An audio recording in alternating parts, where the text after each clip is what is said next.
고급사학일 온라인 3차지 수업을 시작하겠습니다. 오늘 배우는 내용의 첫 번째는 방향 코사인이라고도 하고 방향 여현이라고도 하는데요. 아마 대학에서는 방향 여현이라고 명칭하는 전공 소득들이 많을 겁니다. 이 내용은 현 교육과정에서는 다루지 않지만 즉 우리 교과서에도 없어요. 이 말은. 벡터의 방향, 더 나아가서 벡터의 성분과 관련된 중요한 개념이기 때문에 기본적인 사항이라도 다루고 싶어서 이렇게 수록을 했습니다. 더 많은 예제를 통해서 설명해 주면 좋겠지만 그런 사항이 못 되어서 방향 코사인과 관련된 도전 과제를 뒤에 내놨어요. 그래서 그 과제를 통해서 그 필요성과 쓰임에 대해 경험해 보시기를 바랍니다. 자, 그러면 방향 코사인에 대한 설명을 시작하겠습니다. 첫 번째, 평면 벡터에서의 방향 코사인입니다. 평면 벡터, 즉 0벡터가 아닌 평면 벡터 A가 X축, Y축의 방향, 양의 방향과 이루는 각의 크기를 알파 베타라고 하면 코사인 알파와 코사인 베타의 값이 이런 식으로 나오는 것은 여러분이 잘 이해를 할 거예요. 여기서 갑자기 단위 벡터를 가져오는데요. A 벡터와 같은 방향이라는 벡터. 갑자기 단위 벡터를 왜 가져오냐 하면 단위 벡터의 역할은 주로 방향을 우리가 나타낼 때 많이 씁니다. 왜냐하면 벡터의 크기가 1이기 때문인 거죠. 벡터의 크기는 다 1로 한정되어 있으니까 결국에는 단위 벡터의 역할은 무엇이냐? 방향의 역할을 가지고 있다는 거예요. 그런데 갑자기 왜 방향을 가져왔느냐? 단위 벡터를 가져왔느냐? 이 코사인 알파와 코사인 베타를 보니까 A 벡터의 단위 벡터에 X좌표, Y좌표하고 코사인 알파 베타의 값이 차례도 일치하더라는 겁니다. 즉 다시 말해서 코사인 알파, 코사인 베타는 A 벡터의 단위 벡터에 X좌표, Y좌표로 나오더라는 거죠. 그 말은 곧 A 벡터의 방향 코사인은 즉 무엇을 말해주느냐? 즉 코사인 알파와 코사인 베타는 A 벡터의 방향을 결정해주는 어떤 값들이라는 거예요. 그래서 코사인 알파, 코사인 베타를 A 벡터의 방향 코사인을 하고 이거를 X좌표, Y좌표로 하는 벡터는 뭐가 되느냐 하면 A 벡터의 단위 벡터가 되고 즉 A 벡터의 방향 벡터가 된다는 사실입니다. 당연히 단위 벡터이기 때문에 제곱의 합은 1을 만족한다는 것은 쉽게 알 수 있을 것입니다. 그럼 이제 두 번째로 공간 벡터에서의 방향 코사인을 알아보죠. 공간에서는 Z축과 이루는 각이 하나 더 필요하겠죠. 자, 그래서 코사인 알파, 코사인 베타, 코사인 감마는 이런 식으로 나오게 됩니다. 이거는 쉽게 알 수 있을 것 같고.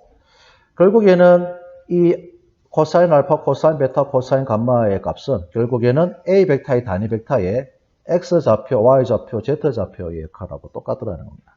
그래서 A 벡터의 방향 코사인을 우리는 코사인 알파, 코사인 베타, 코사인 감마라고 명칭을 하고 요 세 가지를 가지고서 A 벡터의 방향을 결정할 수가 있다는 이야기죠. 그 다음 방향 코사인의 성질, 즉 얘들도 각각의 제곱의 합은 1을 당연히 만족하겠죠.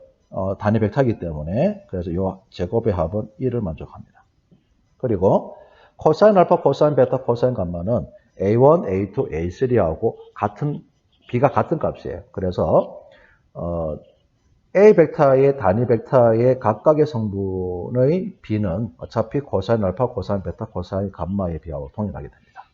이런 성질들을 가지고 있다는 거 여러분들이 간략하게나마 좀 알고 있으면 좋겠다는 뜻에서 이렇게 정도 소개를 합니다. 이 정도만 알고 있어도 기본적으로 어떤 문제사항에서 여러분들이 대처할 수 있는 능력은 다 갖췄다고 볼 수 있는데 쉽지는 않겠지만 이 정도만 있어도 문제 푸는 데는 아무 지장이 없어요. 단지 문제상에서 어떻게 방향 코사인을 적용하려고 할 수 있는지 이런 여러분들이 아직 경험이 없기 때문에 아주 좀 막연할 수 있는데 이게 도전 과제를 통해서 그 쓰임과 필요성을 한번 느껴보기 바랍니다. 그래서 도전 과제를 풀어볼 수 있는 학생 또 해결할 수 있는 학생은 반드시 좀 적어서 과제에 올릴 수 있도록 하고 풀어보기가 어려운 학생일지라도 틀려도 좋으니까 최대한 풀어보는 때까지는 좀 풀어보는 노력하는 자세가 좀 필요할 것 같습니다. 그 과정이라도 적어서 제출하면 됩니다. 자, 그 다음으로는 이제 두 직선이 이루는 각인데요. 자, 이건 쉽습니다. 두 직선이 이루는 각은 결국에는 두 직선이 가지고 있는 방향 벡터는 어차피 평행한 벡터이기 때문에 당연하게도 이렇죠. 두 직선이 이루는 각은 어차피 두 방향 벡터가 이루는 각과 동일할 것이다. 라는 것은 여러분 쉽게 알 수가 있습니다. 그런데 이 세타하고 파이 말 세타가 나오는데 이 말은 무슨 말인가 하면 두 직선이 이루는 각이 이 각일 수도 있고 이 각일 수도 있거든요. 그렇지만 우리는 항상 예각으로 씁니다. 그래서 여러분 어떻게 하다 보니 값 나오면 마이너스 나오더라는 말은 마이너스 5 쓰면 되거든요. 그래서 항상 절대적 값이라는 거 기억해 주는데 결국에는 이 식은 벡터의 내적에서 나오는 값이거든요. 결국에는 두 직선이 이루는 각이나 두 직선의 방향 벡터, 평행 벡터이기 때문에 이루는 각이나 같다라는 사실에서 우리는 벡터의 내적 공식을 이용하면 이런 공식을 유도할 수 있어요. 그러니까 어렵지 않으니까 쉽게 여러분이 해결하실 것으로 봅니다. 그 다음에는 두 직선의 평행과 수직인데요. 두 직선이 이렇게 주어져 있는 상황입니다.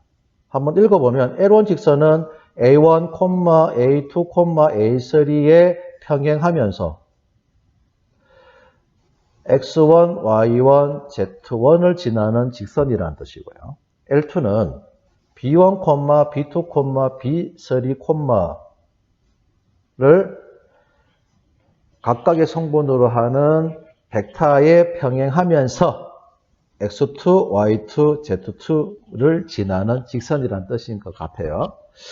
자, 이 두 직선에 대한 두 직선의 방향 벡터를 각각 U1 벡터, U2 벡터로 하면 두 직선이 평행하다는 이야기는 두 방향 벡터가 평행하다는 거 동일한 이야기이기 때문에 U1 벡터 이퀄 T 곱하기 U2 벡터가 성립하면 여러분 잘 알 겁니다. 그 말은 곧 두 벡터의 각각의 성분의 B값은 일정하다는 뜻으로서 여러분이 받아들이면 되고 두 직선이 수직이라는 말은 두 방향 벡터가 수직하다는 것 같기 때문에 당연히 내재의 값은 제로라서 이러한 결과가 나온다는 것을 여러분이 쉽게 확인할 수 있을 겁니다. 그러면 이제 이상으로는 이제 직선에 대한 이야기는 끝났고요. 자, 다섯 번째 평면의 방정식으로 가겠습니다. 공간에서의 한 점 A점을 지나고 0벡터가 아닌 벡터의 수직인 평면의 방정식을 알아보자고 했습니다. 여기 다 자세히 설명이 되어 있지만 그림도 있고요. 하지만 실제로 한번 그려보면서 한번 해볼게요. 자, 공간상에 이러한 평면이 하나 일단 칩시다. 여기 평면 알파고요. 어차피 주어진 조건에서 평면 위에 있는 한 점 A점이 주어졌고 그 다음에 이 평면에 수직한 벡터가 하나 주어지죠. N 벡터라고. 이런 상황에서 이 평면 알파의 방정식을 어떻게 유도할 거냐. 그러면 이제 앞에 설명했듯이 마찬가지인 거예요.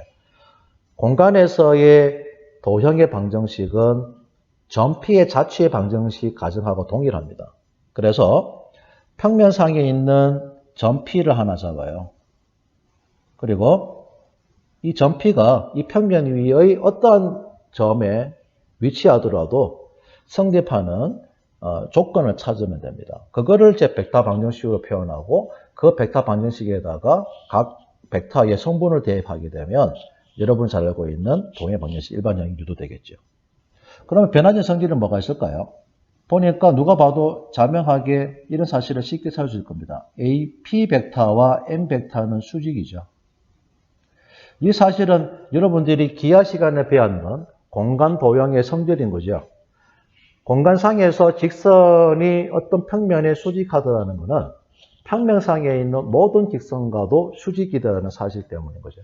그래서 N 벡터하고 AP 벡터의 내적값은 0임을 여러분 잘 알 겁니다. 여기에다가 이제 성분을 대입하게 돼서 나온 결과가 이런 결과가 나오게 되겠죠. 이 풀이 과정은 잠시 생략하고요. 옆에 이 내용을 좀 참고해 주기 바랍니다. 자, 여기서 이 값을 D라고 두게 되면 이런 형태가 나오는데 야를 우리는 평면의 방정식의 일반형이라고 합니다. 그래서 정리하면 평면의 방정식은 두 가지 폼이 있어요. 기본형이 있고 일반형이 있는데 각각의 의미가 좀 있습니다. 자, 기본형은 떠보면 이제 기본형을 보게 되면 수직한 벡터의 성분이 다 알 수 있고요. 그 다음에 지나는 평면 위에 있는 한 점이 제시가 됩니다. 일반형은 수직한 법선 벡터의 성분을 알 수 있는데 단점이 평면 위에 있는 한 점은 모르는 거죠. 뭐 그런 불편함은 있지만 결국에는 우리는 이 식에서 D가 0이면 이 평면이 어떤 평면인가 하면 원점을 지나는 평면이라는 사실을 알 수 있어요.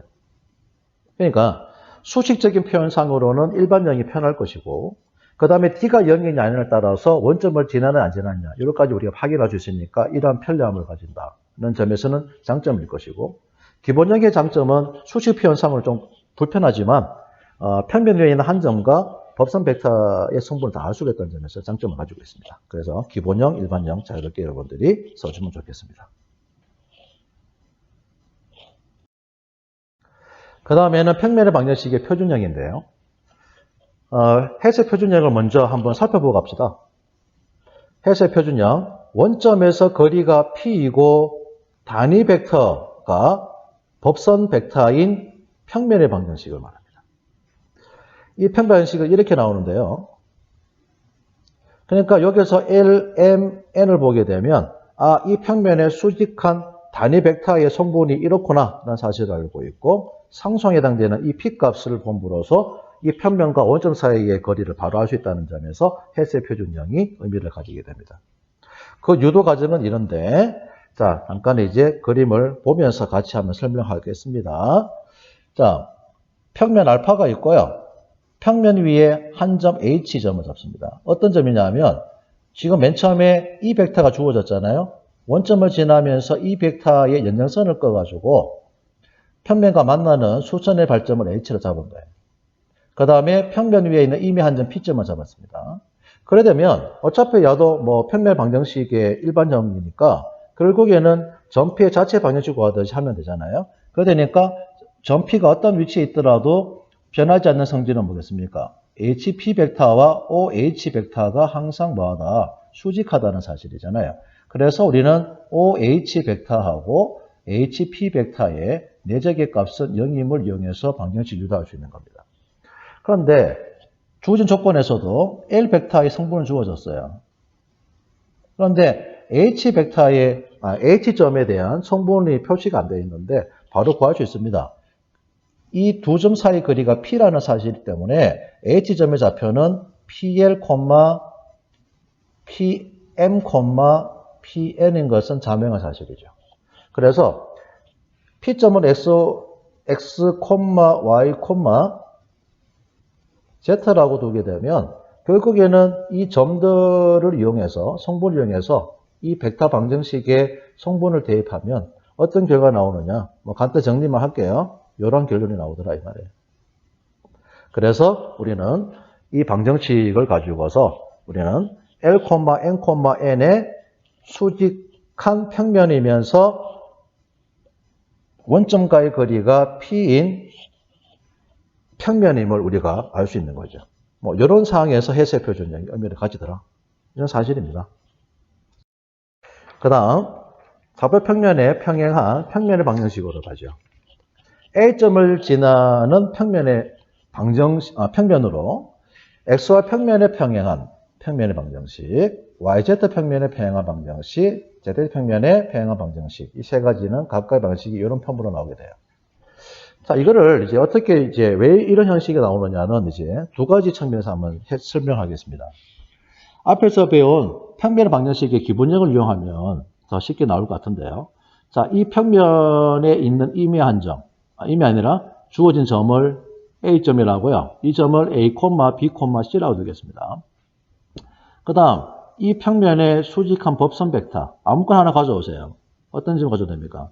이 평면이 기본적으로 주어진 조건이 뭐예요? XY 평면에 평행하다 했으니까 여기 이 M 벡터는 Z축에 평행한 벡터로 표현하면 되는데 간단히 하려면 됩니다. 0, 0,1로 두면 돼요.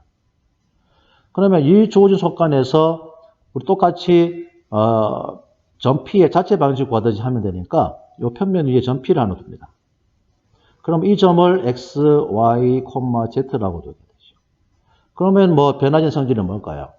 AP 벡터와 N 벡터는 수직이더라. 그래서 내재값은 0이란 말이거든요. 그러면 N 벡터하고 AP 벡터의 내재계 값은 0이에요. 그래서 뭐 각각에다 이제 성분 대입하면 이제 방정식 유도하듯이 하면 되거든요. 그러니까 0 곱하기 x-a 플러스 0 곱하기 y-b 플러스 1 곱하기 z-c 이꼴 0이 성립합니다. 그래서 0이니까 지워버리고요. 그러면 결국에는 z 이꼴 c가 나오게 되죠. 이렇게 할 수도 있고, 그 다음 이 평면상에 있는 모든 점들의 특징이 뭡니까? Z좌표만 C고 X좌표와 Y좌표는 모두 실수거든요. 그러니까 도형이 가지고 있는 특징을 C로 나타낸다면 어떻게 나타낼 수 있습니까? Z 이꼴 C다라고 나타낼 수도 있는 거죠. 이렇게 뭐 이해해줘도 상관없을 것 같습니다. 나머지 또한 동일하기 때문에 내용은 유사한 방법을 이용해서 여러분들이 확인해 주면 될 것 같습니다. 네 번째는 X절편, Y절편, Z절편이 주어졌을 때 평면의 방정식을 구하는 방법이에요. 여러분들이 XY 평면상에서 절편을 할 때의 직선의 방정식 유도하는 방법 알고 있죠. 그 내용하고도 똑같고 식도 동일합니다. Z좌표만 더 하나 더 첨가되는 것밖에 없어요. 자, X절편이 A란 말은 이 평면이 A, 0,0을 지난다는 것이고, 또 Y절편이 B라는 것은 0, B, 0을 이 평면이 지나더라는 것이고, Z절편이 C라는 것은 0, 0, C 이 세 점을 지나는 평면이라는 이야기거든요. 그러면 이 세 점을 평면의 방정식의 일반형에다가 대입한다는 이야기입니다. 대입해서 정리하면 이제 A 값이 나오고 B 값이 나와서 정리하면 이렇게 되더라. 봐도 여러분 보죠. 이 Z 성분만 지워버리면 야가 똑같은 뭐와 같습니까? X절편이 A이고 Y절편이 B인 XY 평면상에서의 직선의 방정식과 똑같잖아요. 그러다 보니까 우리는 이제 뭐만 딱 이제 들어가는 것밖에 없다. Z 성분만 딱 들어가는 겁니다. 그래서 X절편이 A고 Y절편이 B고 Z절편이 C인 직선의 방정식은 이렇게 나온다는 거 간단하게 확인했습니다. 이래서 3차시 내용을 이걸로 마치고요. 3차시 과제는 이렇게 제시가 됩니다. 과제 1 교과서 67페이지 문제 2번 문제이고요. 과제 2는 교과서 59페이지 문제 3번입니다. 도전 과제는 방향 코살 문제고요. 내용은 이런데 한번 여러분들이 도전해 보기 바랍니다. 이상으로 3차시 수업을 이걸로 마치겠습니다.